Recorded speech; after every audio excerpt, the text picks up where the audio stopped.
पिछली वीडियो में आपने देखा दुर्योधन पांडवों की सेना की ताकत को देखकर डर महसूस करता है। लेकिन क्या आप जानते हैं वह क्यों डर रहा था? क्योंकि जब एक राजा खुद को कमजोर महसूस करता है तो वह अपनी शक्ति को बार बार दोहराता है, और यही दुर्योधन ने किया अपनी सेना की ताकत का बखान करने के लिए।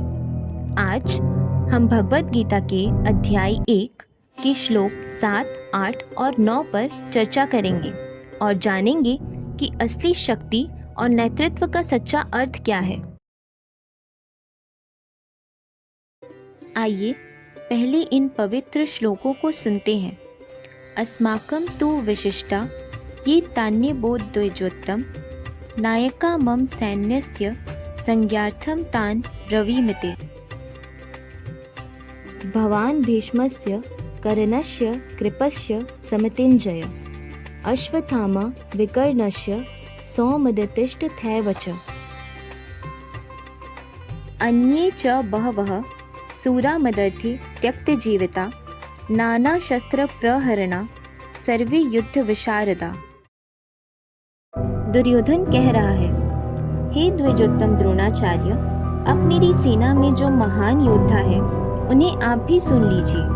मेरे पक्ष में भीष्म, कर्ण, कृपाचार्य, अश्वत्थामा, विकर्ण और सोमदत्त का पुत्र मौजूद है, और भी कई वीर योद्धा हैं जो मेरे लिए प्राण त्यागने को तैयार हैं। ये सभी युद्ध कला में निपुण और शास्त्रों से सुसज्जित हैं। क्या आपने गौर किया कि दुर्योधन ने पहले पांडवों की सेना की बात की और फिर अचानक अपने सेनापतियों की गिनती शुरू कर दी? ये बदलाव अचानक क्यों आया? क्योंकि उसने पांडवों की सेना को देखकर पहली बार अपनी कमजोरी को महसूस किया। उसने देखा कि पांडवों की सेना संगठित थी। वह जानता था कि उनके पास श्री कृष्ण जैसा मार्गदर्शक था। उसका आत्मविश्वास डगमगाने लगा, इसलिए वह अपने ही योद्धाओं का गुणगान करने लगा। लेकिन असल में वह खुद को ही सांत्वना दे रहा था। यहाँ से पता चलता है कि बाहरी ताकत देखने में बड़ी हो सकती है, लेकिन असली ताकत आत्मविश्वास और सत्य में होता है। दुर्योधन के शब्दों में शक्ति थी, लेकिन मन में डर था। अब सवाल ये है कि हम इस सीख को अपनी जिंदगी में कैसे उतार सकते हैं। असली ताकत बाहरी शक्ति नहीं, बल्कि आत्मविश्वास और धर्म में होती है। अगर आप गलत रास्ते पर हैं, तो कितनी भी बड़ी सेना आपको बचा नहीं सकती। एक सच्चा लीडर अपनी टीम को आत्मविश्वास से भरता है, ना कि सिर्फ अपनी ताकत का दिखावा करता है। दुर्योधन खुद को शांत करने के लिए अपनी सेना का बखान कर रहा था, लेकिन श्री कृष्ण ने अर्जुन को सही मार्ग दिखाया। शक्ति का भ्रम असली जीत नहीं दिला सकता। महाभारत में दुर्योधन के पास शक्तिशाली योद्धा थे, फिर भी वो हार गया। क्यों?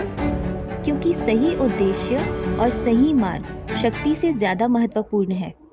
अब तक हमने देखा कि कैसे दुर्योधन अपनी सेना की शक्ति को दिखाने की कोशिश कर रहा था, लेकिन असली ताकत कुछ और ही होती है। अगली वीडियो में हम अब तक के सभी श्लोकों का सारांश लेंगे और श्लोक 10 और 11 का अर्थ समझेंगे। क्या कुरुक्षेत्र की सेना वाकई में अजय थी? क्या दुर्योधन का आत्मविश्वास टिक पाएगा? जानेंगे अगले एपिसोड में।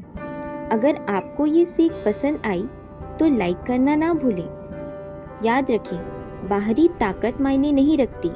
असली जीत सही सोच और सही मार्ग से मिलती है।